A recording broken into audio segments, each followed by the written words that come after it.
ചന്തുവിനെ തോൽപ്പിക്കാനാവില്ല മകളെ. ചന്തു തോറ്റു. വിളവറ്റം പല സമയം ചന്തുവിനെ തോൽപ്പിക്കാനാവില്ല. ഞാൻ പലവട്ടം ട്രൈ ചെയ്തുകൊണ്ടിരിക്കുക. പക്ഷേ അയാളുടെ കിട്ടന്മാർ ബുദ്ധിമുട്ടാ.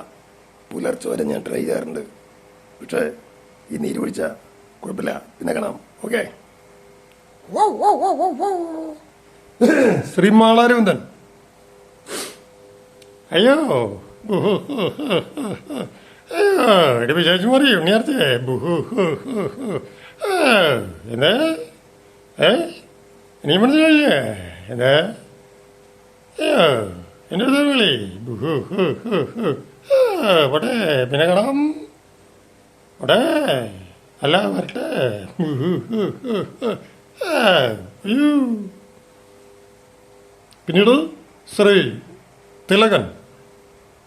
വേണ്ട, വിശന്നു വലഞ്ഞു കയറുമെന്ന് എനിക്ക് ഒരു ഗ്ലാസ് വെള്ളം ചോദിച്ചപ്പോ ഒരു നേരത്തെ ആഹാരം തരം കാണിച്ച കുട്ടിയുടെ മനസ്സുണ്ടല്ലോ, അതാണ് തനിക്ക് കിട്ടാൻ മൂന്നിൽ വെച്ച് ഏറ്റവും വലിയ സ്ത്രീധനം. പോട്ടെ, പിന്നെ കാണാം. ശ്രീ സോളമൻ. അയ്യോ, എനിക്കങ്ങനെ പ്രത്യേകിച്ച് ശബ്ദമൊന്നുമില്ല. ഇതെന്റെ ശബ്ദം തന്നെയാണ്. കാരണം വെച്ചിട്ടുണ്ടെങ്കിൽ ഞാൻ പല ശബ്ദങ്ങൾ എടുക്കാറുണ്ട്. പക്ഷെ ഇത് പ്രത്യേകിച്ച് എൻ്റെ ഒരു ശബ്ദമാണ്. ഒരു പാട്ടുപാടിയൊരു കുട്ടി കിട്ടാതെ വരുന്ന ഒരു സീനാണ്. ഒരു കുട്ടി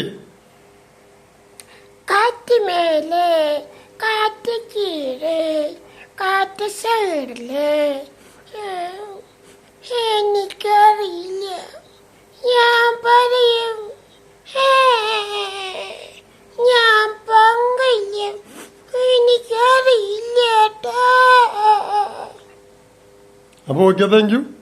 ഇനി എന്തോ പ്രോഗ്രാമുകളിലെ ഇത് തമാശിക്കുന്നിടത്താണ് ഒരു സൈഡ് റീൽ പോലെ. ഇനി നമുക്ക് എന്തായാലും ബിഗ് സ്ക്രീനിൽ അല്ലെങ്കിൽ ഒരു ഒരു സ്റ്റേജിൽ പ്രോഗ്രാം ചെയ്യാൻ പറ്റും. ഞാൻ കലാഭവൻ സലീമിൻ്റെ അടുത്ത് പറഞ്ഞിട്ടുണ്ട്.